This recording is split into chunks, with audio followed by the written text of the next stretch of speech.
All right, guys, thank y'all for joining us. I'm James Schuler with Center Technologies, and we're doing our second stake event pre-Father's Day. We're excited about this one. We were excited about the last one, so we're hoping you experienced last year's and are doing this again with us. If it is your first time, this is an opportunity for us to not only talk about something within industry like cybersecurity, but also something outside industry, stakes. So we've been joking around that we've coined this as moo to mouth. So we're going to take you today from the rancher and the grazing the cattle all the way to the steaks at your house. So by attending just today, you're going to get a box of steaks and meat that's going to be perfect for cooking for your family should you want to do like I want to do and spend the entire Father's Day outside grilling. So we got a couple things we're going to touch on before we get into the meat though. So first, I've got one of our guests on already, Mark Sangster. We're going to visit with him in a moment about cybersecurity. And then we're going to pivot away from Mark in about 30 minutes, maybe less, and start talking with Jeremy from RC Ranch, a Houston, Texas Wagyu shop that's going to be able to tell us what's the difference from what we did last year with grass-fed beef to Wagyu beef. So before we get there, this is a rare moment for me because we had a higher number of folks who don't know Center register for this event than maybe we ever had before. So I want to take just a quick minute to remind the group on why we do things like this. This isn't our first run at an event. We do these all the time for the sake of awareness. You see, Center, although an IT services company, is aspiring to be your partner, an extension of the team in the form of expertise or extra hands. In order to do that, we got to keep an eye on what's changing in the industry, ways to solve problems and challenges across different industries, and bring those solutions, recommendations, and items back to you. This is a great example today. Mark, a longtime friend of Center, has recently made a change in his employment, and he's getting his eyes on new things as well. And we're hopeful that what he's been doing this last week, what he's changing and where he sees the industry going, is going to help all of you see the industry a lot clearer too. With that, wrap it with Center Technology Solutions for SOC as a service, things with backup as a service, or our Secure Managed Services program, which is our flagship product. Then we're able to bring to you a well-rounded strategy that give you a definable security posture of both not just perfect recommendations on standard operating procedures, but also the right technology to fit your business. All right. So with that, at the end of this meeting, we're going to be asking you guys to take meetings with us to figure out how these technologies would fit well in your business. So when an account executive from Center does reach out to you and ask you for a meeting, don't think it's just for the same sales pitch you heard today. Instead, it is step one for us getting ingrained in your business to learn every initiative you have going on, to learn how we can help best solve those challenges. So with that, I think that's a pretty good explanation on why Mark's here. Mark, you're an author on a book about cybersecurity. You've been an evangelist and a social media influencer on this topic for as long as I've known you. Where have you been this week? What have you been doing? Yeah. So anyway, James, thanks for having me on. Thanks for everyone that's attending today. It's always great to work with you and your team. So this week I just actually got back from RSA, which is the kind of the Super Bowl of the security calendar, right? So I was there for 4 days, I guess, and it's not. I wouldn't say it's quite back to normal yet, but it was good to see a lot of people in person, walk around a floor, and back to sort of the good old days. And I was running 2 different sessions, and so that was great. So I did a big 90-minute workshop with a colleague of mine, and then I also ran a smaller birds of a feather. So if you want, James, I can talk really quick about what we were doing and what we sort of learned. Yeah, I was going to ask if you were going to different booths and learning what people are offering, but it sounds like they actually asked you to lead something. That's awesome. Yeah, so you're right. So I'll be honest, I didn't see a whole heck of a lot of new. I'd say threat intelligence was a big piece that was back on the push, and a real change, I think, in the narrative to a proactive kind of approach, right? You better have the right kind of security program in place because one of the things we're seeing now is it's getting harder and harder to plead ignorance or to say, look, I didn't know this was going on and use plausible denial, right? So we see that through insurance claims, Treasury OFAC violations, and so on, right? So there's a bit more of that. So there's a lot more companies talking about that, which I was encouraged to see because we're up leveling the Good. conversation to the business side, right? And that's where it needs to be. And then as far as what I was talking about is the first session that I ran, leading in crisis, was in partnership with a gentleman. His name is Bob Darling. He's a retired lieutenant colonel in the U.S. Marines, and he happened to be Hmm. serving in the White House. He actually flew Marine One, which is we all know, right? It's a presidential helicopter, and he flew that for a year. And then he was serving in the White House as a liaison to Air Force operations and so on, right? So, when the president moves around, there's a whole, medical crew and all the cars and all these kind of things go with the president at that time. So he was coordinating all that stuff, and he happened to be there during 9/11. And so he's a Oh, wow. firsthand witness from the president's bunker, and that's what we talked about, and then talked about the context of that, of dealing with that kind of crisis and how that translates to the business world when we deal with cybersecurity types of incidents. Well, I guess go a step further then into what is that leadership in crisis? How does that relate to the IT guy? Yeah, great question. So we were talking about how do you prepare, right?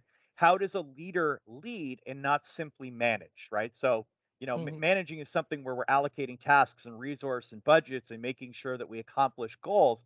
But when you're leading, you're building a sense of confidence. You're establishing rapport and trust with all those people on their teams. So the examples we were giving in the middle of a crisis is, when the CEO, as an example, hasn't attended any of the planning sessions or the tabletop exercises, when you get into that event, all the human stuff comes in, right? Suddenly it's I ask James, what's going on from a technical perspective? And you give me an answer. But now, because we don't have a strong connection and we're in a stressful situation, maybe I question, the data that you're giving me, right? And it's not to say that I don't Yeah, trust you. It's more about I want some other form of validation. Or frankly, it's not enough information for me to decide that I want to make a very hefty or heady kind of decision that might have a significant impact on the business. And so we talked a lot through that about how to engage in that respect, how to be a leader, not a sure. manager. And then of course afterwards, right? How do you learn from that, right? The In military parlance, after action reporting, right? How do we take the blame out of it and sit down and go, what worked? What didn't work? And how do we make sure we do a better job if we face this again? Yeah, I'm just picturing the old Mike Tyson line, right? Everybody's got a plan until they get punched in the face. I feel like everything works out great until you're locked out from your domain controllers and all your backups are deleted. That's Yeah, right. That's right. Your Active Directory's gone. You don't even know how to contact your employees. right. Yeah, a friend of Tell me mine. about the other side you did. Yeah, go ahead. Yeah. So the other talk was they asked me to host or moderate.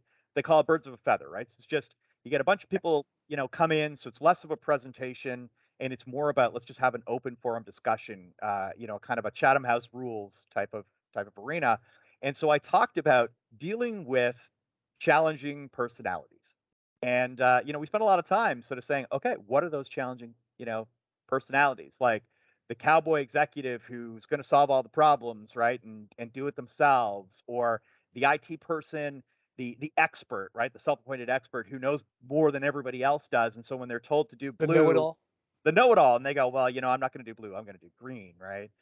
Or I call them the layperson lawyer, right? This is the person that's read a little bit and suddenly, starts spewing off law and regulatory compliance standards, and they don't really know it because Right, they've read a blog about it, right? So they're sort right. of pushing the company to make these decisions that is in the right interest.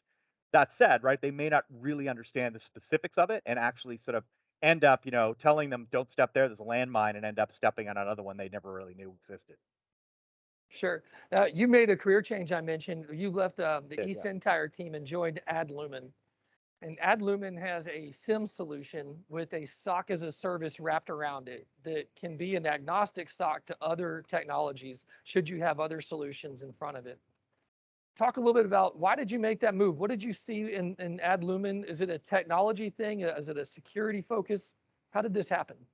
Yeah, so it turned out that one of the founders is a gentleman who had served long term throughout the Marines and then the Air Force in Cyber Command, and last in the NSA in an attack squadron, right? So they Yeah, were actually going out and trying to do the things we read about China doing to us or Russia doing to us, and less about they're not going out and generating revenue, or at least he wouldn't say that.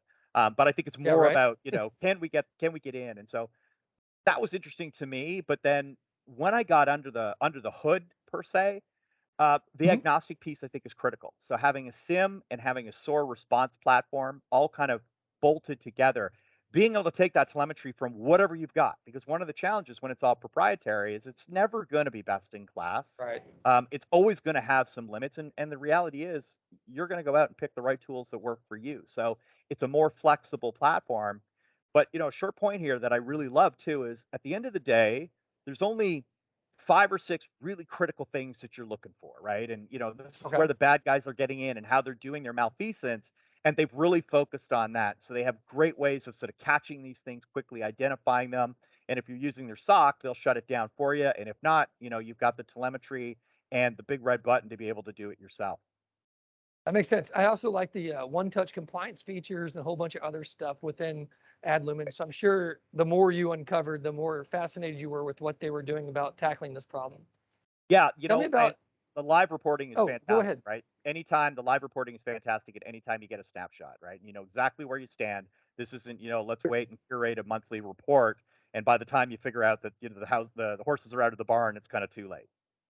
Right. I find that SIM technology for at least the SMB and mid-market space was often looked over because it was perceived as being too advanced, probably because of its price tag. It's one of many technologies that I credit that at least in these last 3 to 5 years has really come back to being more, I guess, affordable and economical for everybody to jump into. It might be because of staffs and who has to watch a sim, but why do you think that is? Why do these technologies start to be more and more adopted after initially being avoided by the SMB and mid-market space? Yeah, that's a great point or a great question. So I think that a lot of the sort of incumbent long-term players in here, right, have very complex, very comprehensive tool systems, but because of the sort of the breadth of its capability, people don't know how to use it, right? So you're paying for a price tag, you're paying another fee to have to install and configure it, and then you're hiring 3 people to manage it and to know what to do with it.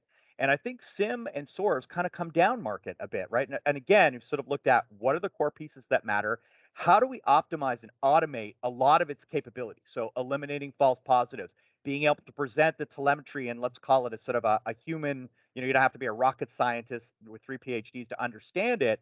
And then also more simplified, I can toggle a switch, I can press a button and I can respond to that information, or I can push automatic policy changes or rule updates that are going to help me stay protected, not just after this attack, but any subsequent attempt that they make after the initial attack. Sure, that makes sense. I think there's others that come to mind when I think of those type of techs that weren't available necessarily, but are now consumable. Microsoft's done a lot of Yeah. helping us in that by patching in features into 365 licensing. But even when customers of ours seem to own the licenses, it's still a struggle or at least maybe an unknown to get them to adopt some of those features that they don't know they own yet. Um, is SIM in your mind part of that boat? Will the year from now, will it be as foundational as EDR? I think so, right? Because it's giving you a broader visibility. So it isn't just specific to endpoint. You're able to pull in syslogs and other forms of threat intelligence and cloud Sure. telemetry and so on. And I think that's what makes a significant difference. And I do think that you're right. As it's coming down market, it's allowing the SMB market to now participate, right? And be able to use those tools and take on those more advanced capabilities that you generally only saw on the enterprise side. Yeah. Center actually just was in the news for acquiring a business in San Antonio. It was announced this week. They have a unique managed services wrapped around VDI. And that's a perfect example of a tech that is perceived by most to be only for the enterprise accounts and too expensive for the SMB and mid-market space. Well, now, because of how Microsoft patches it and how Yeah. security tools can keep a watch on it, it's finally what it was intended to be, something economical that can also secure you for remote access. Yeah, So agreed, right? I'm loving That what we're whole seeing there.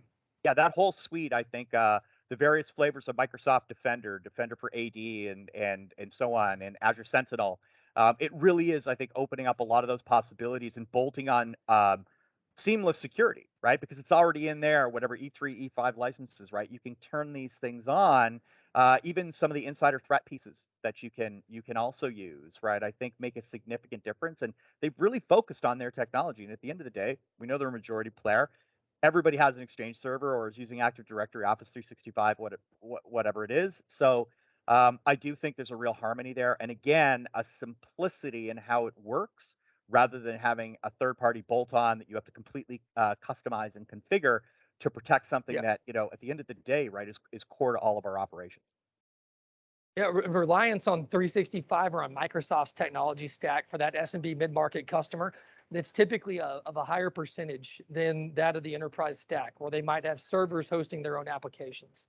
It's interesting that in the Adlumin case, they can suck those logs in as well, and give you extra security on top of that as well. Yes, that's right. So again, you're able to get seamlessly pull all of this in.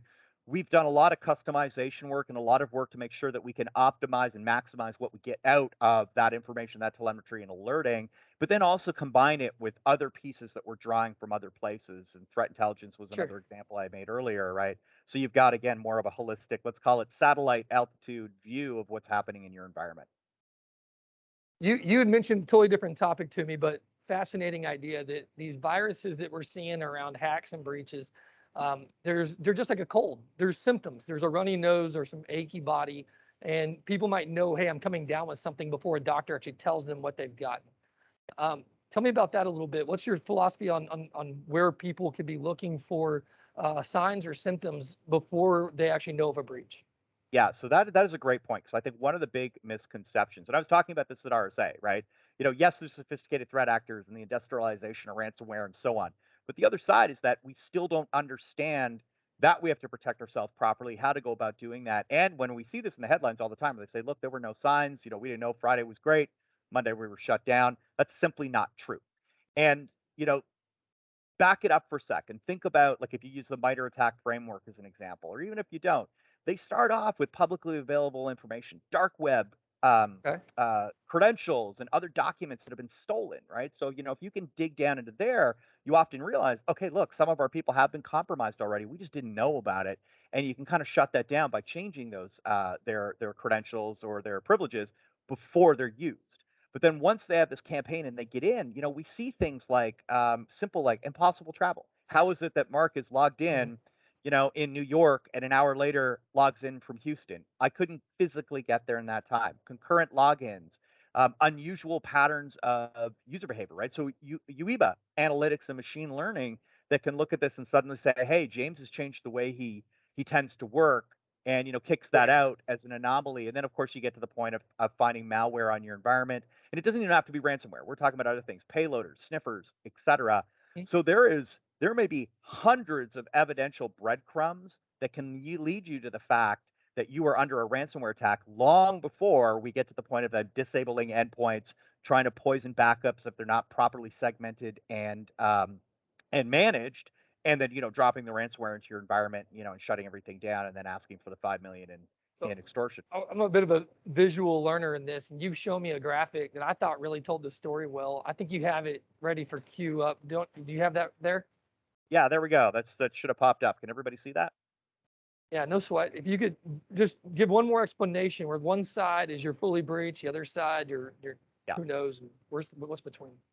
Yeah, of course, James. So on the left-hand side of this slide, you can see the sources that they can draw information from to then build a very tailored campaign, right? So public news changes, right? These could be tax changes, elections, COVID, whatever it might be. The already previously stolen information that's available on the dark web, and then of course all the exploits that they figured out, right? When they found vulnerabilities in various systems that haven't become public, they can use those as vectors into your business. But when they hit you, there's all sorts of signs right up from the periphery as we move into the core, right? So as I said, things like we can look for concurrent logins that don't make sense. Failed login attempts because maybe they have your username and your password, but they actually haven't gone and exploited your multi-factor authentication system. Weird geo traffic, right? Why am I connected from Germany when I'm in Texas? That doesn't make a lot of sense. Beaconing is a big piece. And then also, when you can follow the threat intel feeds, when you can look at the common vulnerabilities that we know about, so indicators of compromise, observables, and so Mhm. on, you start to see, you see the behaviors, right? You see that ABC line and kind of go, wait a minute. And a lot of these are obvious, right? These are things like new accounts being created on your Active Directory that don't reconcile to HR activity. I worked with a healthcare institution. We were literally pitching at the time, and that I talked about that. And that happened over the weekend. An IT person found a group of new users. They had promoted privileges. They went to their HR person. Unfortunately, it was a holiday weekend, and that individual did not respond. And by the time they dealt with it on Monday, it was too late. Sunday, they've been shut down, Hmm. right? These are simple things that we can catch. And then looking at the more advanced ones, like I said, right? Traffic spikes or user anomalies, attempting to uninstall or downgrade systems, trying to get into backup systems as well, or sabotaging other defenses long before we get to that red line, right? Which is as I said, where they're dropping ransomware or wipers, and they've been collecting data for a lot longer than that. So there's infiltration, exfiltration information, north-south traffic, east-west reconnaissance traffic within your environment. So as I say, if you can look at all these pieces and you can pull all that together, all the individual pieces might not mean anything. It's a bit like a puzzle, right? I got a whole bunch of puzzle pieces and I can't see the picture. But if I start to put enough of them together, if I could, color code the ones that match closely, and suddenly as I build it out, I don't even need 100% of that image, or I should say Right. 100% of that puzzle to actually know that something is wrong. And at that point, I can start backtracking through these breadcrumbs, figure out what's happening, and I Sure. can take containment action. Yeah, and fascinating when you think about that you could, it's so many opportunities, isolate and contain and keep a potentially full breach from ever becoming a full payload issue. Exactly. Seems to be the goal of every one of these technologies, actually. But EDR, they're trying to capture it for just one endpoint. You have NDR trying to capture it the network, et cetera, et cetera. That's right. That's right. Yeah, that's sort of combination of MDR, XDR, and then also, right, having that capability to know what to do with it, right? So it's not just finding the needle in the haystack, it's then understanding what that needle means, right? What the implications are and how to investigate. And the faster you do this, right? We're talking about minutes here. So, 30 seconds to start an investigation or a triage, 10 to 20 minutes to figure out what the heck is actually going on and to take containment action. That's the difference between, I call it, picking up spilled milk here and realizing you got to reset some credentials and maybe make some changes versus something that ends up lingering in your environment for a month or so. And then the next thing you know, you wake up with no data in your environment, your systems are down, and a text file that says, "Hey, we're Conti, give us a call." Right. So of that list you kind of gave, this is kind of the common question we get: EDR, NDR, CDR, the XDR packages now, or SIM. If you could only afford two of those, where do you start? Yeah, I mean, I would definitely be dealing with SIM. And on the EDR side too, I think that some of the Microsoft defenses and the others, of course, are critical Of course, because but if you could only afford two, yeah, I would take SIM and EDR because that's the nice. battle. The battleground is a remote worker, right? The battleground is what's happening on their device, and network-based traffic requires certain things to occur. It's looking for ingress and egress, going in and out of the firewall. And most of these attacks, unfortunately, hijack and then mimic internal traffic, which means when it's going back outbound, it looks legit, and your firewall's going to ignore it. That's perfect. I think that's what we all saw when everybody went home during COVID to work remotely. Of course, EDR became really important because there were no really networks to support. It was all endpoints. Uh, Kind of another way to look at that is at that moment we had what was called, I guess, or coined the Great Resignation, and now you're having this sway backwards of the Great Reshuffle, where for different reasons, maybe it's remote work, maybe it's, well, fill in the blank. Um, People are changing careers and doing different things due to supply chain. People are introducing BYOD initiatives that maybe aren't fully vetted out. It seems like this couldn't be more relevant than today.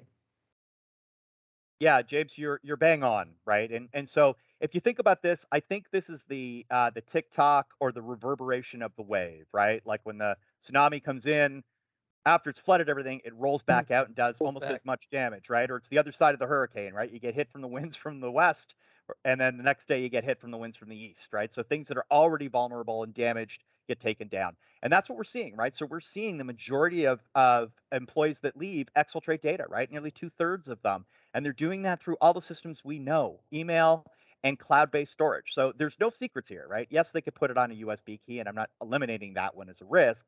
I'm just saying the reality is we have the technology to look at this stuff, right? It exists. I think what Right. we're not doing is looking for the pattern, right? And, we've also seen with the reshuffle, a lot of people who came from things like retail, hospitality, manufacturing, and I mean on the manufacturing floor, right? The assembly line, and they've now moved into technology and so into healthcare, into finance, and so on. And there's nothing wrong with that. In fact, it's great to see. But the problem is these are people that are coming from a non tech related role. So they're not used to IT policies. They're not used to security and so on because it's not something they had to live with. They live with, say, physical security, getting into the building. They have no idea about phishing campaigns and how they might get lured or socially engineered. And so they present a risk, right? And in no way am I trying to denigrate them. I'm basically saying, you have to treat them um, differently when it comes to risk awareness because they haven't lived it, right? They haven't heard this. The things you and I might take for granted. What's phishing? What's social Yeah. engineering? They haven't heard those terms. And then of course, once you have that talent, retaining them. And I do think there's lots of tools out there. There's lots of ways we can help ensure that during the great reshuffle, as we call it, right, that we're not going Yeah. to suffer massive data losses. Well, great job bringing up manufacturing. Everyone talks about some critical industries. Most recently, I feel like everyone was talking about pipeline operators after Colonial Pipeline. Yeah. But manufacturing gets hit more frequently than anybody. Yeah, they do. So I, manufacturing is about what? I think it's like 35% of all cyber attacks on a given day are going after manufacturers. And those are small to medium ones. These aren't, big DoD right. contractors.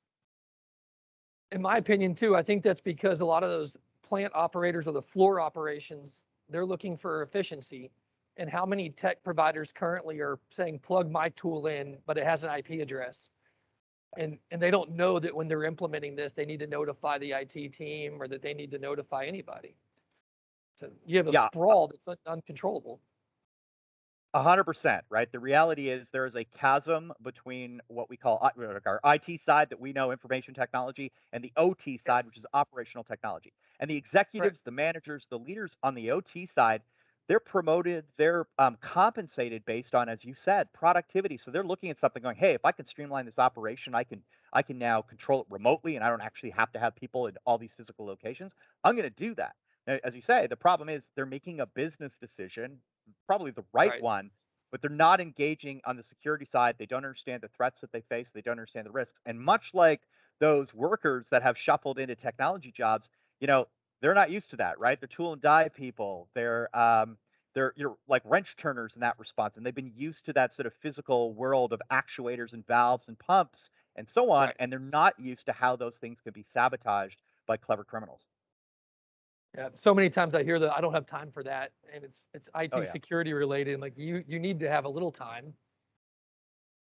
Yeah, of course, right? Because ultimately what happens is it's a bit like whatever economies you make up, whatever productivity increases you get because you brought in the system and you've got a 10%, 20% increase, all gets thrown out the Right. door the day you get shut down because every day any one of those manufacturers can do a quick back of the napkin calculation and realize we are talking about six, seven, Sure. eight figures a day in shutdown. Let's talk a little about the future now that we're talking about what's starting to hit these smaller, medium-sized businesses. I've heard a couple different things I want your opinion on. One is zero-click attacks. I know that was a big topic at the RSA conference.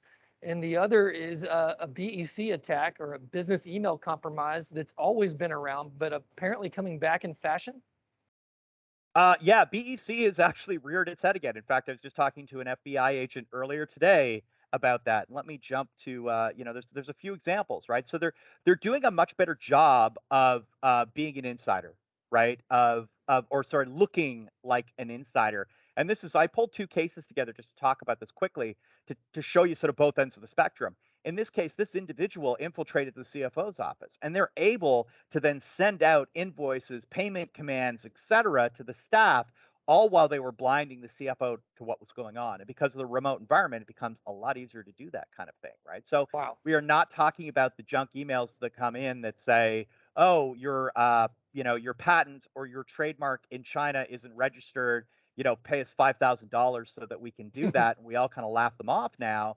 You're getting things that look like they've been validated by the CEO, the CFO, and people are paying them. And of course, when you apply social engineering and psychology to that, gets a lot easier, right? When you suddenly say, "Hey, James, why haven't you paid that invoice? Like, we need to do that, or we're not Right. going to get this deal." And that poor person at 4:30 on a holiday, Friday of a holiday weekend, circumvents the controls you have in place and pays it. And by the way, when you do that, and there are lots of findings, happy to provide them, insurers often deny portions of your claim because they look at it and they go, well, you know what? You guys didn't follow your own rules. So this is as much Yes. theft as it is negligence. Therefore, too bad. So sorry.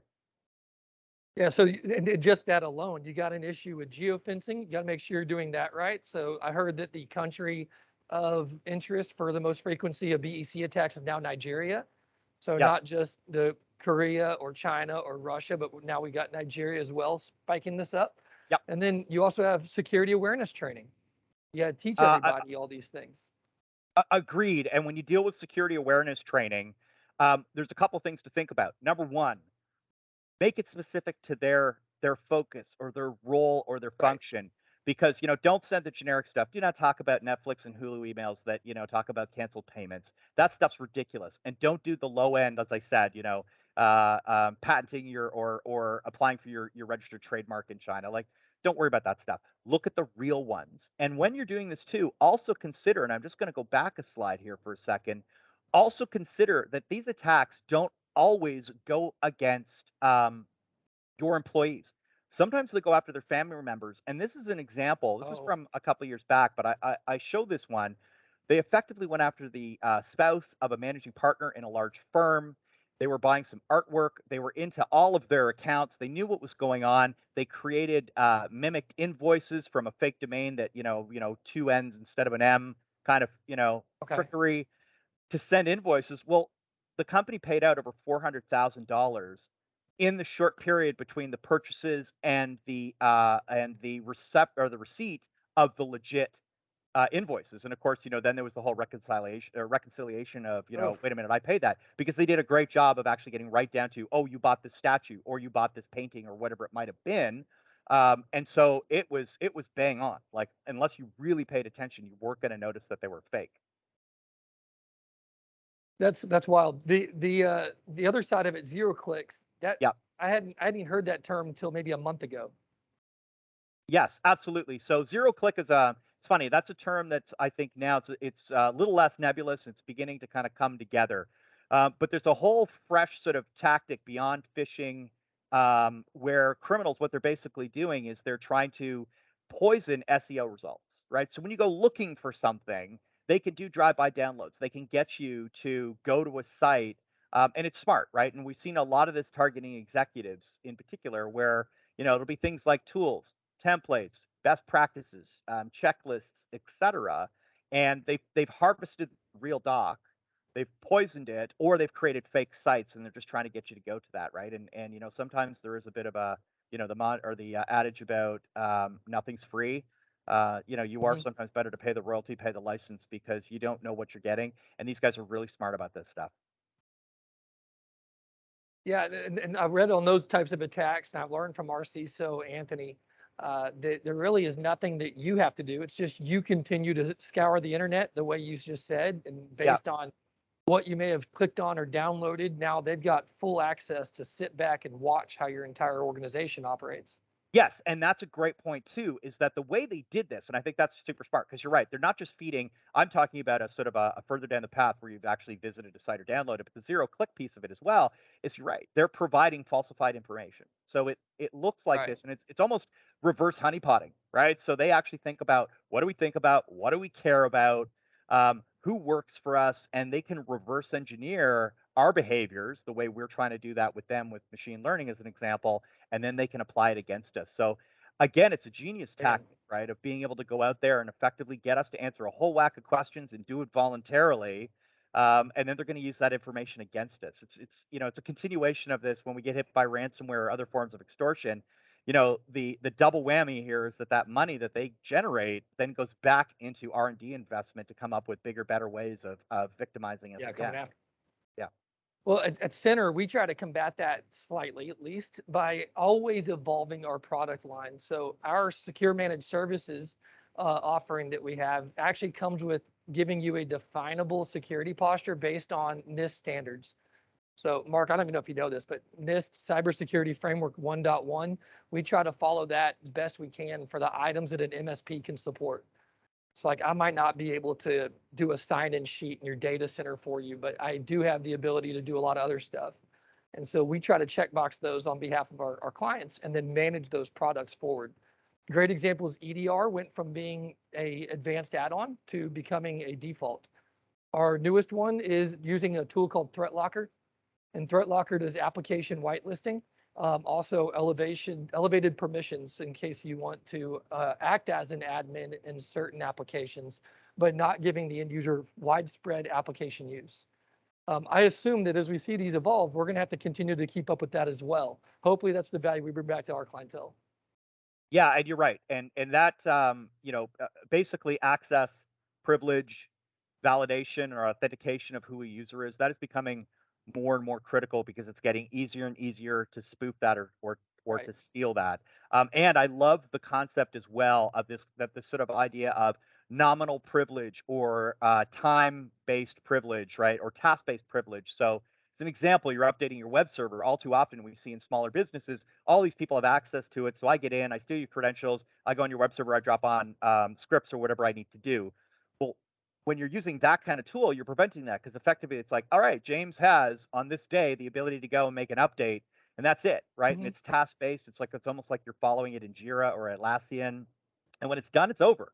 There isn't this carte blanche kind of concept of you have full access to any critical system or even your own laptop, right? Yeah, I'm allowed to install a specific application because I have permission. It's a great way also um, to reduce shadow IT, right? Where you've got people Yeah, again nailed trying it. to do the right thing, but they're using Dropbox when they should be using Dropbox, or they're using another tool because they want to use another meeting tool because they don't like Zoom or they don't like Teams or whatever. And we see an awful lot of that, right? So being able to restrict and control that just makes your life easier. Well, we just had the government too, the CISA office, say that the MSP might be yet again the biggest threat you have because Yeah, the MSP might not be secure. yeah, And I wish they wouldn't say that, but they're right, darn it. So what I wish they would say though is make sure your MSP is using something like this, because if a command or an executable yeah, is going to run, then it's going to go through this program, limiting the option of us being the aftermath of the Kaseya breach we saw about a year ago. yeah. Perfect example of that. That's right, right? Where unfortunately it was your not your, but the MSP Right, connection, right, through Kaseya's administrative tools that was used through a vulnerability, at the source to then deploy ransomware. And in fact, it's not the first time we've seen it, right? A couple of years ago, they were doing this with crypto mining. right. So like I said, unfortunately, it's a bit of a, fool me twice scenario, and they're gonna have to pick up their game. But yeah, there is that risk. And I think that's where like working with you as an example and at Lumen, right, you've kind of got two different sets of eyes, checking our papers and making sure that we're both doing Right. something. And it doubles your opportunity to detect a problem because I think that's the trick is when you're solo, if you are compromised, if you are exploited and you don't know it, right, it's a bit too late by the time you catch it. Whereas we start to see something, suspicious. So it's well, why is this administrative tool now making this connection or whatever it might be? And yeah, Sure. it's and I'd say it's more than 1 plus 1. Like I don't think it's almost logarithmic, right? Every order of magnitude you go up, right? It's 10 times, and I think that really is Right. the truth because if you can eliminate that risk, supply chain risk is not going to go anywhere. I don't think. So we're running short on time, Mark. I could do this with you all night though, so I feel bad about that. I'm gonna throw the center hat on for a moment and say that anybody who wants to talk further on these topics with me, with the Adlumin team, with your account executive, anyone within Center, throw your name and comment in the chat right now. If you do that, the first 5 that do it, I'm gonna upgrade your steak box. I'll make sure you get a better round of steaks than the rest of all your peers. So if you're serious about what Mark's talking about, what we're discussing, we want to jump in immediately with you. Um, Next, Taylor is with us again, producing for me, and she's waving her hands that there's a question. I think it was about the RSA conference.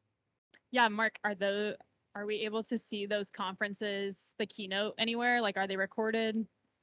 Yes, so they are recorded, but I think you need to have a registration. But what I will do is grab them and I'll pull them down and then I can get you a link to share. And I can also, for anyone who wants to see the presentation material, or frankly just have a chat, like I'm happy to send it to you, and then we can talk about it. I can also get you in touch with Bob Darling if you want to do that. He actually has a practice now running through crisis leadership. It's not cyber specific, but man, hearing the stories from 9/11, and he's got 3 or 4 big ones, and then he, as I say, he brings them back to business leadership and cybersecurity issues.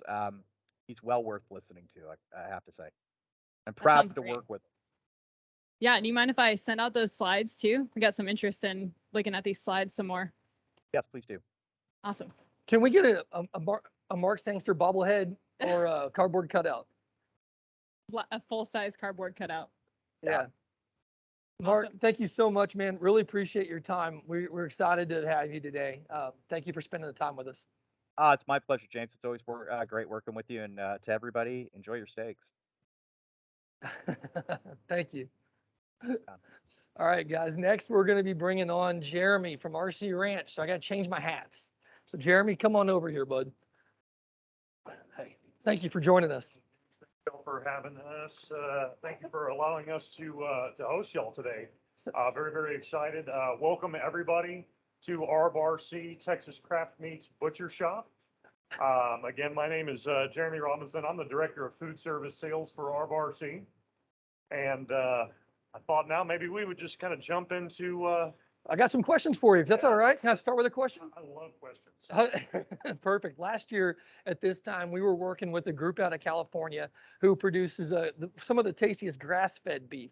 You often hear a lot of times people say grass-fed beef has a different flavor or texture to it than other beef. And they gave a great presentation around how they try to combat that mentality and helped us with a bunch of getting a bunch of steaks in our hands. This year, we decided to step up the quality a little bit to that Wagyu level, but I'm not exactly sure that I've done a great job explaining to everyone what that really means. Can you start with maybe a little bit of history there? Yeah, let's talk a little bit about what grass-fed actually means. Now, the 2/3 of the life of just about every bovine animal is going to spend its time in pasture. I'm gonna stop you. Yes. Sorry. It's a formal event, but it's informal enough. There's a rumor your mic's not on. It appears on. Push it in. Come on screen, Chris. Taylor, can you have someone just confirm if they can hear? Can you hear me? Can you guys hear Jeremy? Oh, we can hear him. They can hear him? Yeah, let's roll. Awesome. Maybe only Thanks, one Kyle. person can't hear you. See, that's an isolated, contained breach where only one person was down due to our SIM technology not allowing it to be widespread. So my apologies. Pick back up on grass-fed. Hey, no sweat. Okay, so every beef animal spends the predominance of its life on grass. There are 2 ways to finish an animal, and that is allow it to continue eating grass until the time of harvest, or separate it and allow it to finish on feed, which is typically grain. Different schools of thought on what that produces and why you would do it. What we have found, particularly in Texas, is that it is optimal to finish our animals on grain because 1, they tend to gain weight a little bit quicker, Okay. and 2, it lends itself to marbling. So if you're not familiar with what marbling means, it is the flecks of fat in that intermuscular tissue that gives that steak a really great appearance and a really great flavor. Sometimes we find with a grass-fed animal that it is difficult to attain that level of marbling. Hence the reason that we finish our animals on grain. So in some regards, you would say that maybe a Wagyu cow that's intended to have stronger marbling, it'd be counterproductive to finish it on grass. We think so for sure. Yeah. So is that industry standard for the most part? Would you assume that most Wagyu ranchers are probably doing something similar to that? I would assume that Wagyu ranchers are doing something similar to that because the Wagyu animal itself genetically is a bit more difficult to raise than your average Hereford or Angus. Okay. Those tend to convert feed very well. Mhm. They put on pounds very well. Wagyu animals are not the case. Okay. They need a little bit of help. And thus that grain finishing at the end gives them crude protein, lots of nutrients, but a lot of carbohydrates and fat. And that's what lends to that intermuscular marbling. So I've heard all kinds of different myths about Wagyu beef. One of them we talked about a little bit earlier, and that is that nothing in America is actually technically Wagyu unless it is truly Japanese. If it doesn't come out of Japan, then it's not Wagyu. Oh, okay. Address that a little bit for our listeners. You know what? I can dispel a couple of myths here. Um, the first one is that everybody is working with unique genetics.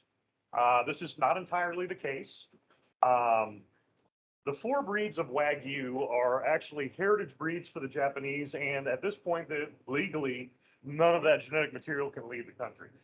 However, in the late 70s, early 80s, some of those animals did slip out, predominantly Tajima genetics, and that's essentially what everybody that's raising black-hide Wagyu in the world is working with.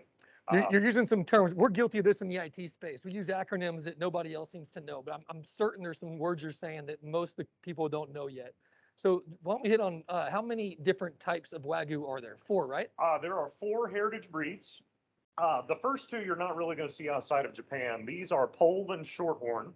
And traditionally, even the Wagyu that we eat now, these were work animals. They were bred and raised to pull carts, to pull plows. Is that another myth that these animals, is that just those 2 species or those 2 breeds, or is that all Wagyu? Originally, as of the early 1900s, Okay. all 4 of these were work animals. At some point, they went to just getting massaged. You know what? Let's get into that in just a sec. It's another one of those myths that I wanted to dispel. What we see predominantly outside of Japan are the top 2 breeds. One you probably heard of, Akaushi. If you haven't heard of Akaushi, you may have heard of Kobe. Mm-hmm. Now, Kobe is Akaushi beef, and in Japanese that means red cow, by the way. They're very literal. Akaushi Wagyu beef that is raised in the prefecture of Kobe in Japan. So think sparkling wine versus champagne. All There's a champagne is difference. sparkling wine, but not all sparkling wine is champagne. I thought they named it after the basketball player. Also a popular myth. Oh. Not the case. So there's 4 breeds, and of the 4, maybe is it black that's the most common that we're going to find or come across if we're at a restaurant? Or This is absolutely true. The most prevalent herds of Wagyu beef outside of Japan are the black variety. Maybe to the tune of like 80% of America's Wagyu is black. I would say something in the neighborhood of 80% of anything outside of Japan is black. Wild. Black-sided So Wagyu. is it also that? I mean, I know the other strains are more common, but is it the majority of Japanese as well? I'm not certain about those figures. This tends to vary from prefecture to prefecture. Okay. Prefecture is very much like a state in the United States. Each definitive region and place has their own methodology. That makes sense. They have done selective breeding on whatever particular breed that they're using at any particular time. Different terroir, different nurturing and rearing practices. Okay. And actually, that is a good tie-in to what the difference between grass-fed, grain-finished, and what the Japanese do. Okay. Okay, so a grass-fed animal is an animal that spends the entirety of its life feeding on grass. That's it. There's no introduction of supplements or grain. It's just natural forage. Realistically, the way the animals, as far as they've evolved, would naturally feed. In order for us to produce a quality animal in a timely fashion, in an economic fashion, Okay. we finish on grain. So that, again, that's about the last third of that animal's life. RC Ranch, in fact, finishes our animals on the spent grains from the Karbach Brewery. Really? A little piece of information that folks may not know is that one of our co-founders is Blake Robertson. He is also the co-founder of Karbach Brewery. And we have an arrangement with them that we take their spent grains and feed our cows on them. I'd say it constitutes about 65% of the feed that these animals are getting. I thought I could taste that. We think so too, and here's why. Really? These grains are partially fermented. They're basically a byproduct of the beer industry and really not usable by the brewery itself.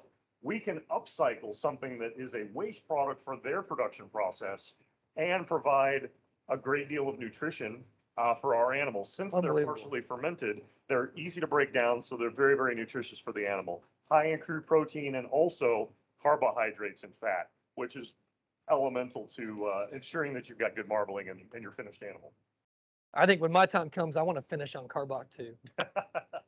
So you mentioned that you were going to talk about how maybe the myth behind the cow being massaged by a warehouse of people and never standing up. Okay, so it's not actually a myth, but it is typically not for the reason that people think. Okay. Now, the Japanese tradition, frankly, there is a certain amount of pasture time. They keep their animals much longer on feed. Okay. Hence, you get that A5 Marbling. high marbling, which could be 80% or so of the face of that ribeye. Right. It is a uniquely Japanese product, and at the end of the day, it is wildly different than the steaks that folks are traditionally accustomed to eating. And tastes different. It does taste different, and a lot of that has to do with the processes in which they finish their animals. So you did mention pens. They do harness and pen these animals. The idea being is that they don't want them moving around very much. If you think about it in human terms, the more you work your muscles, the harder they get. Same thing with an animal. If they're not working those muscles, then they tend to be more tender. Oh, the difference in the chicken or a dove or a quail, if you eat fowl liver, there's some white meat and dark meat. The Correct. dark meat is the muscles that were being used. The white meat were hardly ever used. Hence why if you get a dove wing or a dove breast, it's going to be all dark meat, whereas a quail that's running on the ground has white meat at the breast. Absolutely. So how did it get to Texas then? Why is everyone not doing it first of all? And how did y'all end up launching a Texas Wagyu concept? It goes back to the founding of the ranch about 13 years ago. Our co-founders, Ryan Cade and Blake Robertson, boyhood friends, and had their first experience with the Wagyu steak. Honestly, Brian and family, they are generational Brazoria County ranchers. They were not sold on the idea that a simple difference in breed, this mysterious high-end breed was going to produce something that was noticeably better.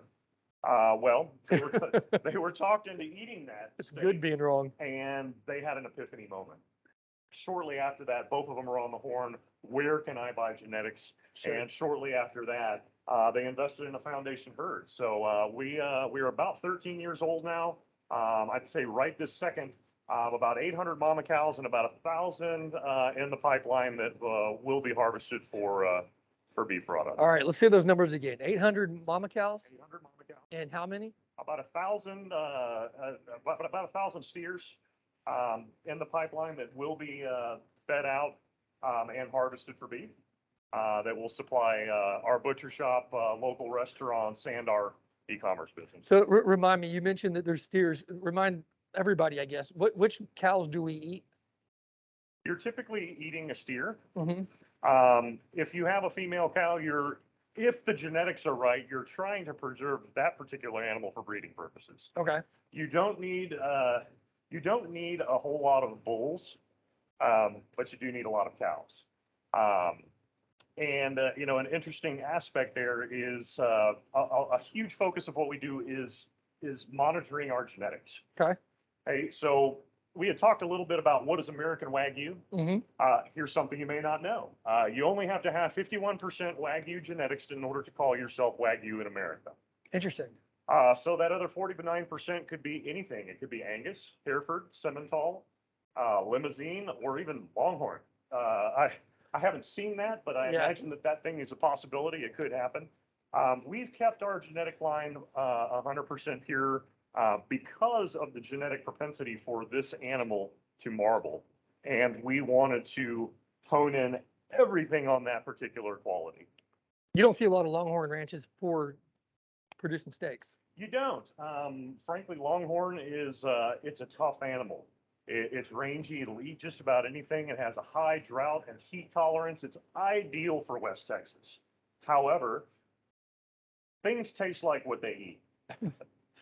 So if your animals are subsisting on scrubby grass and a lot of sand and rocks, well, that's kind of what they're going to taste like. There's nothing inherently wrong with a longhorn, but it is not a good eating animal. Typically, they're turned into entirely ground beef. I'm just thinking about Bevo. Bevo probably eats better than the rest of them. He'd probably be tasty. You know what? He probably does. He probably does. So- That's a pampered animal. So thinking about what RC Ranch has done by having, you mentioned a handful of different ways that y'all go to market. One of them was that you're going straight to restaurants. Another one is this butcher shop that we're sitting at right now. The butcher shop has a lot of unique things I'd love to touch on real quick. Certainly. One of them is that y'all do bring halved or quartered cattle here to be fully butchered, right? That is correct. You also have a way of using just about every part of the animal you can, all the way down to the tallow in multiple unique fashions. Absolutely. Talk about what tallow is, and Okay. then give us a couple of fun ideas of how y'all leverage that. Okay. All fat is not created equal. Typically, our trim that we use for sausages, hamburgers, hot dogs, things of that nature has what we call soft fat. It's got a very low melting point. So when you cook your burger, the fat renders out, gives you a wonderful mouthfeel and an enhanced flavor. But there is quite a bit of what we call hard fat on the animal. And what we do is we harvest that, grind it, and then render it. Okay.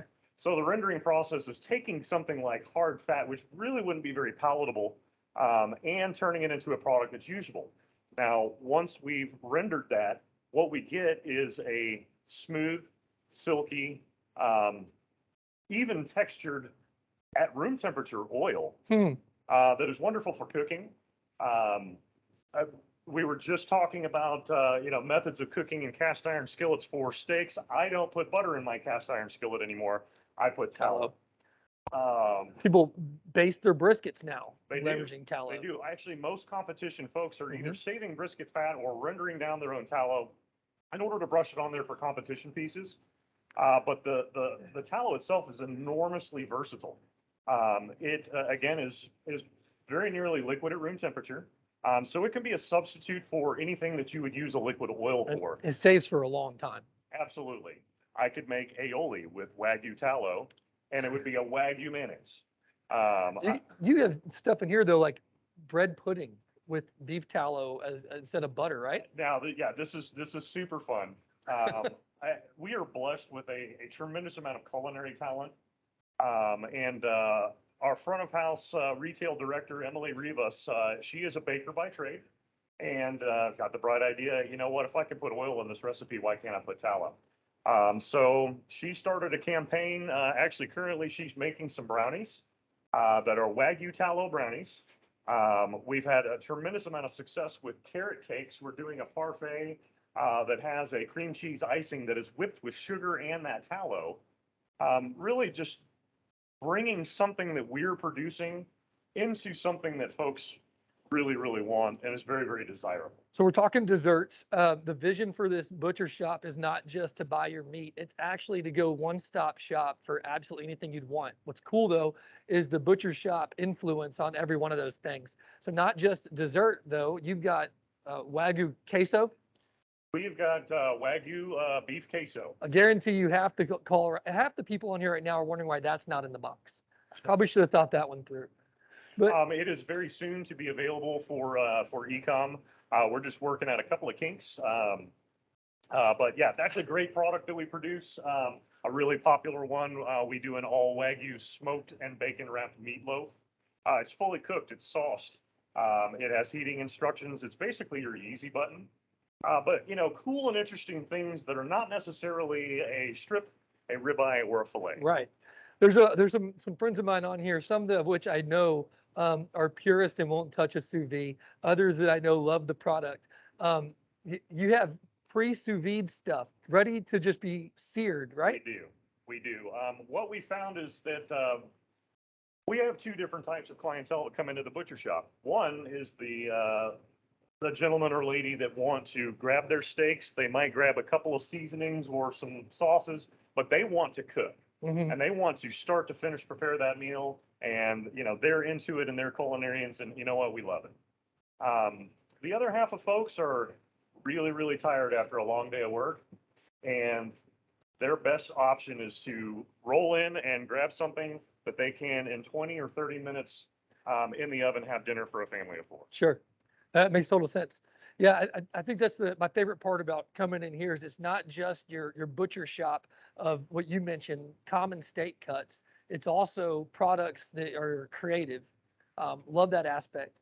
Another element, we were talking before this about how I used to buy ribeye caps from Costco.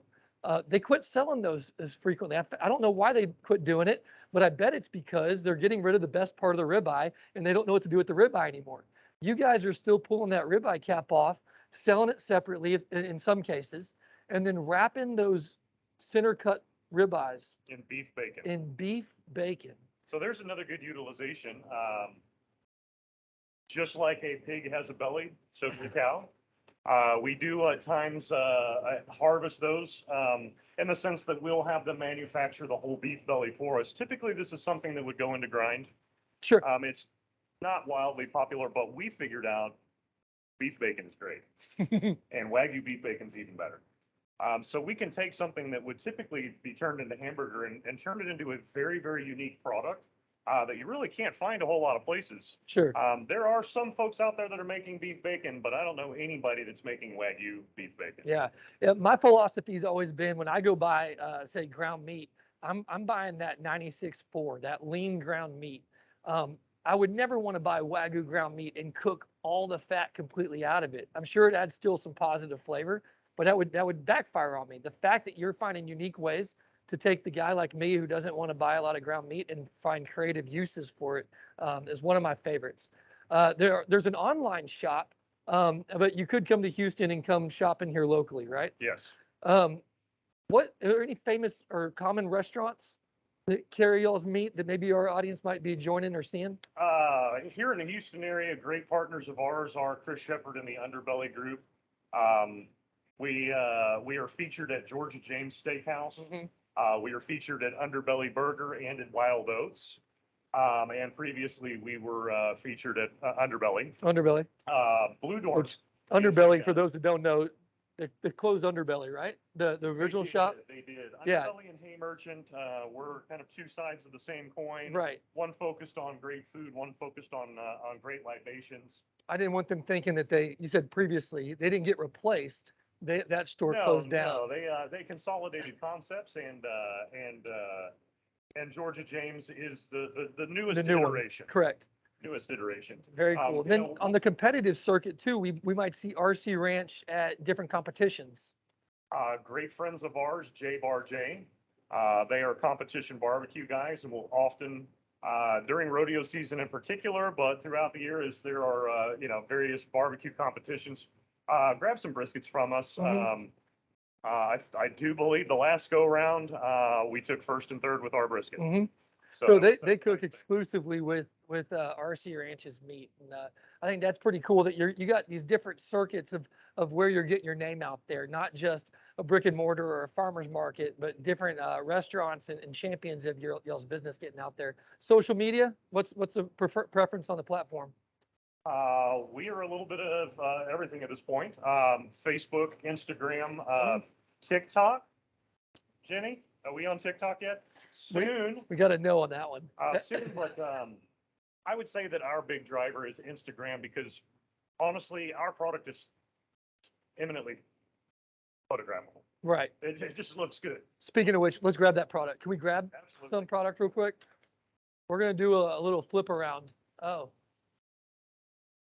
We're going to pull a couple of steaks out, guys, that before we started, one of those chefs that Jeremy was talking about actually put together some cooked steaks for us.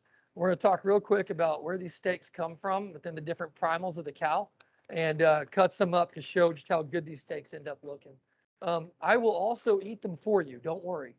Don't worry, guys. I'll eat those. Taylor, while we're doing this transition, any questions coming up? Any direction we need to take?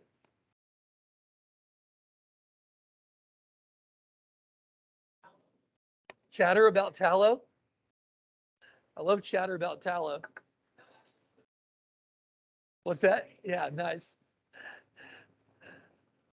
So we got 3 different cuts here. Why don't you start out by just explaining what 3 cuts they are? Actually, you know what? Let's do something different. This will be fun. Hey, if you are on right now watching these 3 different steaks, Plug in right now what 3 cuts you think they are. And in a second, we're going to come back to what the names of these three steaks are. I want to see who all gets it right. Before we get there, let's talk about where these steaks come from. So let's start with this one on the end. What part of the cow is that? Okay, this one on the end, not going to name it yet. Y'all are still working on that. This one comes out of the short loin. You've got a section of the animal that's right here, whereas the loin would extend all the way towards the end of the rump of the animal. The short loin is a piece that does not include the top and bottom sirloin. And it's where your T-bone steaks come from. So, hey, that's some hints right there. Bet that was an easy one for most everyone on the screen, though. I hope they got that one. You hit a couple more names that I want to hit on real fast. Sure. Each cow is separated into 4 primals. That front one, the chuck, right? You have the rib, the loin, and then the round. And each of those has its own unique purposes, but all the way from likelihood being ground all the way to steaks that you would serve individually on your plate, right? This is correct. And so this one you said is coming from that loin section. So from front to back, the 3rd primal. Correct. All right. Then let's talk about where this guy came from. That is another steak that comes from the loin. It is the other. It's the neighbor. It is the neighbor in that T-bone steak. And it's just as tender. Yeah. Well, no. If we're going to call this a scale of tenderness versus flavor, tenderloin way over here on tenderness. Not the most flavorful steak on the animal. Skewed a little bit this way is this guy. Are we naming it now? Can we name it now? Okay, the strip loin. The strip loin is going to have a little bit more tooth to it. We love our strips because the marbling is absolutely fantastic in them. Yeah. That's what lends to that higher degree of flavor. So you can get the best of both worlds. We'll talk about that in a second.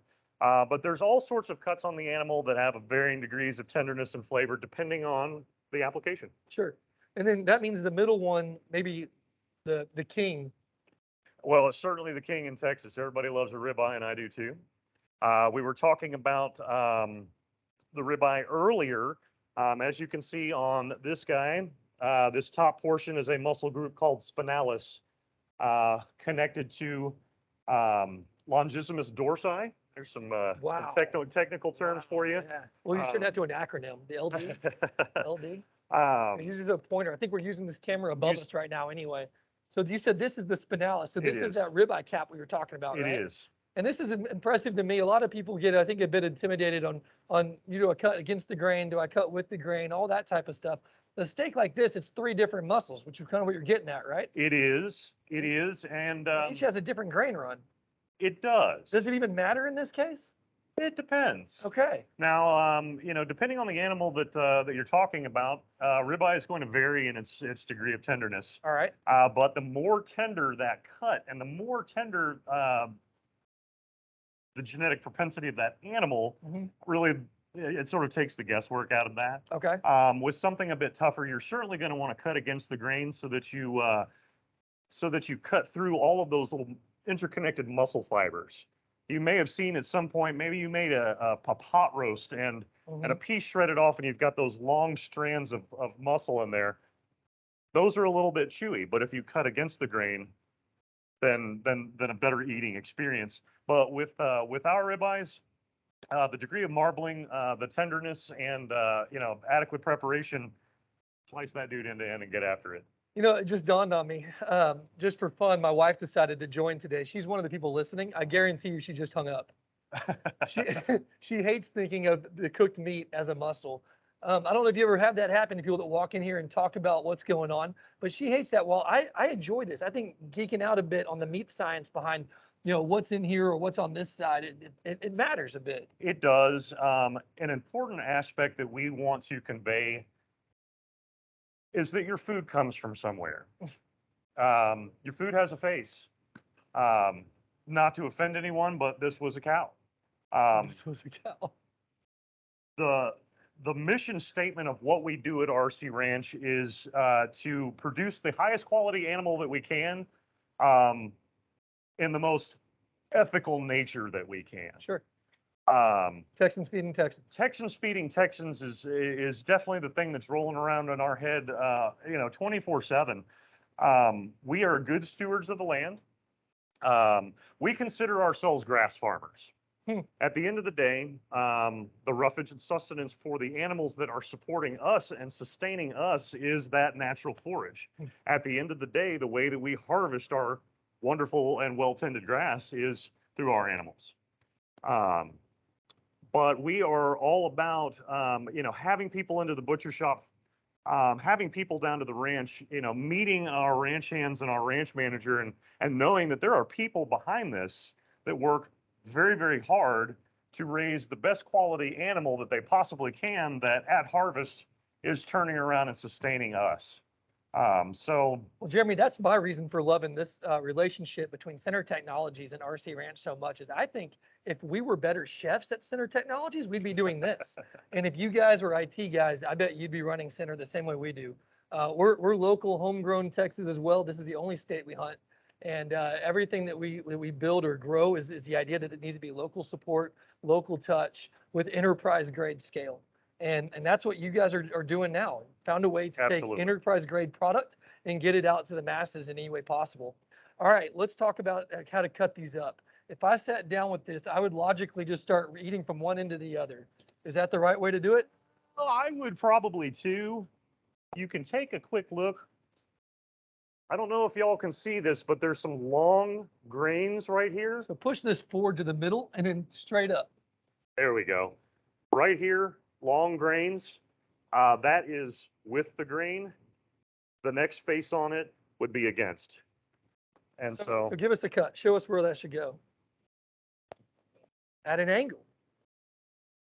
And as you can see in that guy, you've got these little pockets. Yep. Rather than these long strands. And that's what you're looking for. You want to cut against to produce these little pockets rather than the long strands. I'm Now, gonna get this out of your way. Oh, just thank in case you. that knife gets a quick I, stab. I appreciate it. Yeah. Now, the grain is not, it's not continuous in the same direction throughout the muscle. Right. You've got a couple of different muscles going on in this strip loin also. A lot of folks from this group joined us for a barbecue event we did with Grant Pinkerton, whose place, by the way, in Houston is just next door. He was talking about the two different muscles on a brisket and how every time that grain runs the same way. In steaks, it can be a little different, like you're describing. It may can. not be every single strip the same angle you just cut at. Now you can actually part these out to the point where you've got something that everything in there is the same grain. Right. For instance, a brisket, you've got a point and a flat. Exactly. The flat is flat and all of the grain runs the same direction. You slice against that, and that's what most people see as their lean brisket. The point has a more of a fat content and it tends to sort of splay out. Mm-hmm. So it takes a little bit different technique. Knowing the anatomy of what you're rearing, what you're raising, and what you're cutting Sure. makes all the difference. So what about a round steak? Something like this, well, we never mentioned the name of it, but we could probably call it now what it is. Okay, so this is a tenderloin, and for that shot right there, you can see that A little lower? almost A little lower, a yeah. little lower, that almost everything all the way around is that long muscle fiber. So realistically, the best way to cut your tenderloin is against the top, just like this. Get out of here. Sacrilegious. However- What did you just do? However, the tenderloin is sufficiently tender that you can eat that guy end to Any end. direction. I mean, really, that's, this is the creme de la creme of tenderness. Put them back. So what about what's considered the second most tender steak? It may not be here today, but what's considered the second most tender steak? The second most tender steak, and this is going to shock a lot of people, is the flat iron. Now, this flat iron steak comes out of the top blade, which is a subprimal of the chuck, so it's right about here on the animal. Now, why this is interesting is, I mean, really, there's two reasons. One, chuck is not notable for its tenderness. It's typically a braising, stew meat, roast, and grind. Yeah. And that has to do with the fact that it gets a lot of work. I mean, Sure. the animals do walk around, and so the rounds and the chucks tend to be the most worked muscle groups on that animal. For some reason, I'm just going to call it Providence. This particular subprimal in the chuck is, in fact, the second most tender. And this is the best part, is the chuck is really known for its high marbling content. Animals tend to marble from the front back. So your chuck cuts are going to have a tremendous amount of marbling, whereas your rounds typically won't. Have less.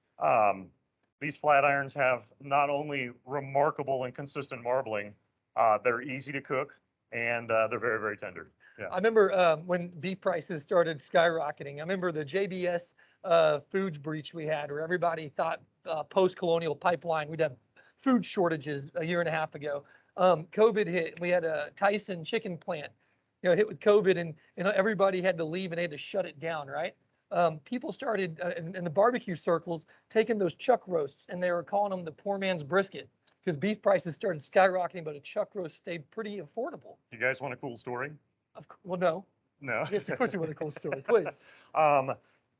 Beef shoulders were the original brisket. Traditional Texas barbecue wasn't a high-end meal. Mhm. These long cattle drives and these cowboys, they were essentially taking what were then, and to some degree now, a really, really low valued cut off of the animal. And with that slow and low heat preparation, Yep. they could make it tender and flavorful. Now the switch happened right about 1945, just prior to World War II, where there was a move away from your local neighborhood butcher into your great Midwest packing plants Mhm. that were taking in thousands of animals a day and processing them and taking them down into boxes. The advent of that whole animal being processed somewhere, and all you have to do is go to a store and buy a box of the specific cut that you want, sort of changed the game. That being said, the brisket was recognized as having some really great qualities as far as barbecue is concerned. But these days, what was then, the cowboys didn't even use the brisket. They used the Yeah, shoulder, which was a waste or a grinding cut, is now fetching top dollar. And a lot of it has to do with preference and time. What's wild about the story you're telling, in France or in Europe and different places, they didn't have that same mass scale of beef at that time. And so still today, the butcher shops where people buy the majority of their meat, I'm sure there's still grocery stores and chains, but majority of them have cuts of meat and steaks that we don't carry in the US most of the time. And so the brisket or the roast was a lack of skill, where the butcher didn't, inside these mass produced places, didn't have the ability through machine or time to cut through that many. So still today, if you do a roast in a crock pot, there's always that centerpiece of it, Sure. almost the medallion of the roast, that's far more tender. Sure. So you're spot on anything you find out as more than one muscle in it. One will be better than the other, just like the spinalis here on the back compared to the tenderness level here. Absolutely. I guess last one, show us where to cut in here, and we're going to shut it down. Hey, typically what I would do if I were serving this, say, family style, is I ran along this seam, and a seam is just the space between two unique muscle groups connected by connective tissue. Running in between that seam, you can see that there is a tremendous amount of collagen. Mhm. Collagen is a beneficial connective tissue. It actually breaks down with heat. Right. And is very, very good for you. Great for skin, great for nails. And I would put this off to the side and save it for myself and not tell anybody about it. That's my move. My second most favorite piece is what we call the lip. Just an extension and a connector piece for this muscle to connect to the ribs. It usually has a nice fatty bit on it. Love that part. Also for me. There we go. For this guy, generally speaking, you can take these ribeyes from lengthwise end to end. See if Oh, I that's can get a nice. little shot on that. Yeah, sure. What you're looking for is little pockets, not so much of these long strands. So at this point, I may turn it. And you can see in that piece that you've got more of the little pockets in there Mhm. rather than strands. And you know, at the end of the day, again, a ribeye is going to be tender. It's gonna be good. It's going to be fine. If you can't manage to work your way around it and follow the grain, I think you're going to be A-okay. You know, I don't think most people out there understand or appreciate that in the US, there's always been a USDA grading system of 7 different levels. A lot of them you never hear about. Everybody seems to know select, choice, and prime. You can go to your HEB and get prime 1, but everything below that isn't sold in stores. Cutter, canner. Cutter, those- canner, commercial. A lot of this, may I speak for a second about packing houses? Well, yeah. Okay, so the reason I'm bringing this up is because I want to let everybody know the difference between commodity beef and what we do. Now, I have a tremendous amount of respect for the commodity beef industry. They are humane, they are efficient, and they produce a tremendous amount of ground beef, which is in high demand in our country. I would say 3 million plus is the average American herd size for as far as commodity beef is concerned. But a plant like JBS Swift in Grand Island, Nebraska, will process at full capacity 5,500 head a day, an astronomical number of animals. But that being said, It's over 1,000 briskets oh yeah, times 2. 10,000. 10,000 briskets. 550 was in my head. My bad. 10,000 briskets a day. You know, the thing that I really admire about these packing plants is not only do they harvest in a humane way, look up Temple Grandin if you're interested in why the USDA does what it does, but they don't let anything go to waste. If it's trim that hits a tabletop, it's probably going to get turned into ground. And if it can't be turned into ground, it'll be something like dog or cat food. If it hits the ground, it's going to be collected and turned into fertilizer. Absolutely nothing on the animal goes to waste.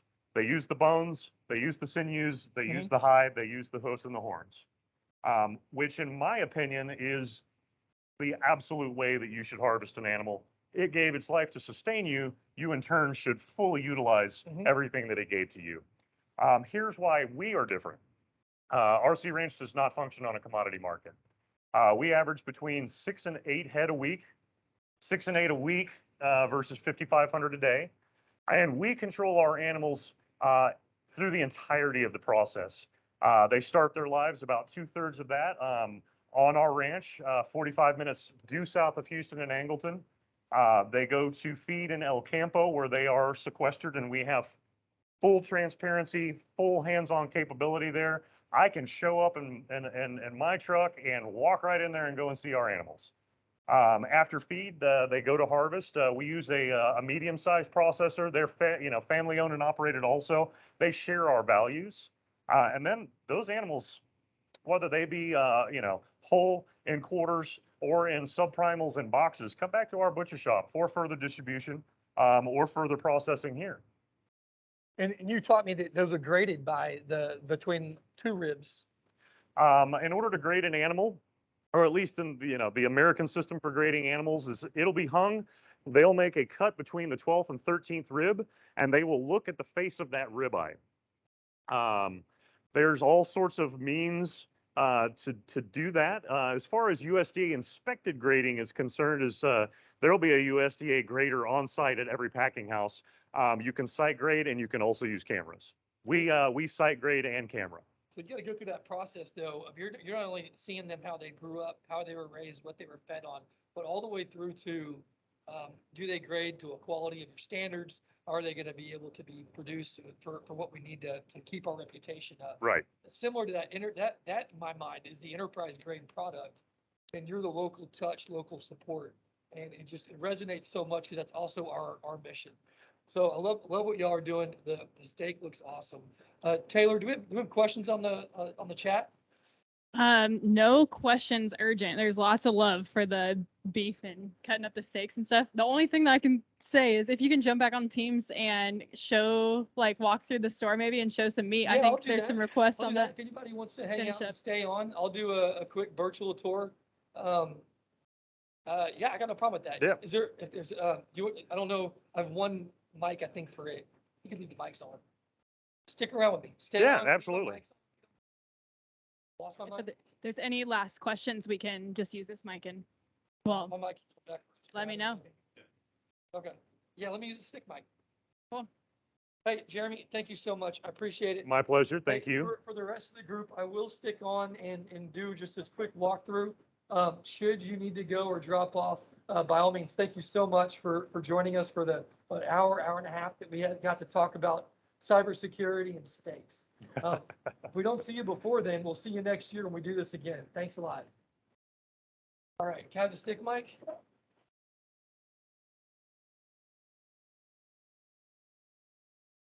Okay, can you confirm that they can hear me? They can hear me? Awesome. All right, guys, give me just 1 second. I'll get on through Teams and then I'll show you around.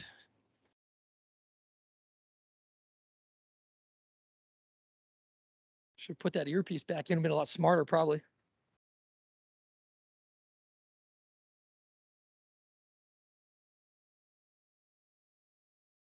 Perfect.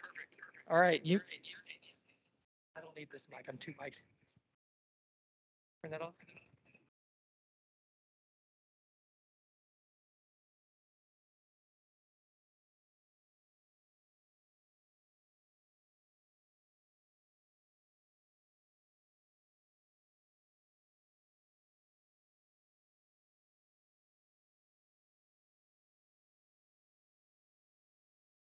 Come on. Gonna do the same thing. Yeah.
Oh, everybody's yelling at me to unmute. My bad, guys. So we got the flat iron, we got the Couette and Picana tri-tips up there if you're a Californian. The tenderloins that we just cooked, strip loins that we just cooked, and ribeyes that we just cooked. And then here's that spinalis. So here's the ribeye cap, rolled up and then tied off, almost like a fillet or a tenderloin fillet. You'd cook it very similar. And then the beef bacon wrapped center cut ribeyes, chucks and Denvers. Huh? Good. We got cross cut short ribs, a bit of ground, get into some flanks. Between the flank and the bavette, is there a lot of difference there? Actually, a tremendous amount of difference. Yeah. That comes out of the bottom sirloin, Yep. and it is very similar in texture to an inside or outside skirt. Mhm. As far as the way its muscle fibers run. The flank on the animal is a little bit unique. It is actually its own it's its own primal. Mm. It is just the flank, and that's the piece that you get. Unique in the sense that you've got this somewhat thin, elongated piece with all of the grain running the same direction. Right. That makes sense.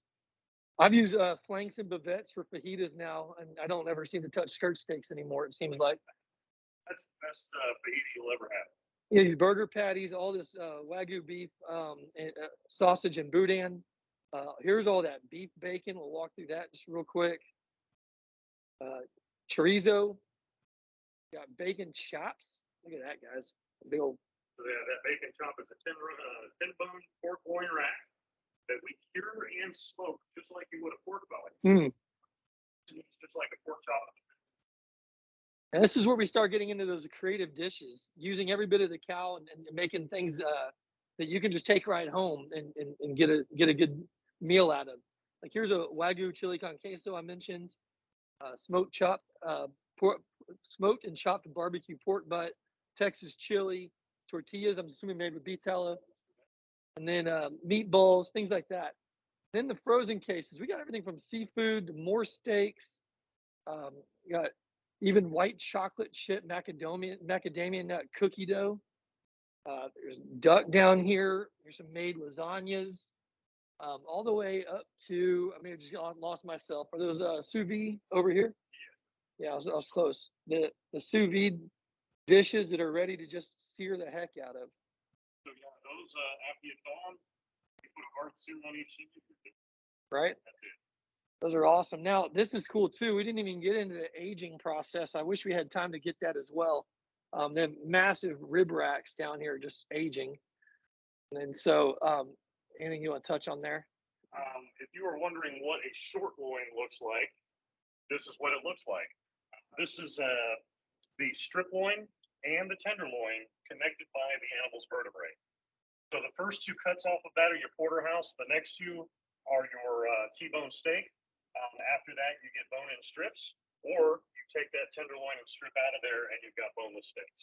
Oh man, I need one of those. Guys, my birthday is later this month. If you enjoyed the day, feel free to stop by RC Ranch and pick one of those up on my behalf. I will gladly accept. All right.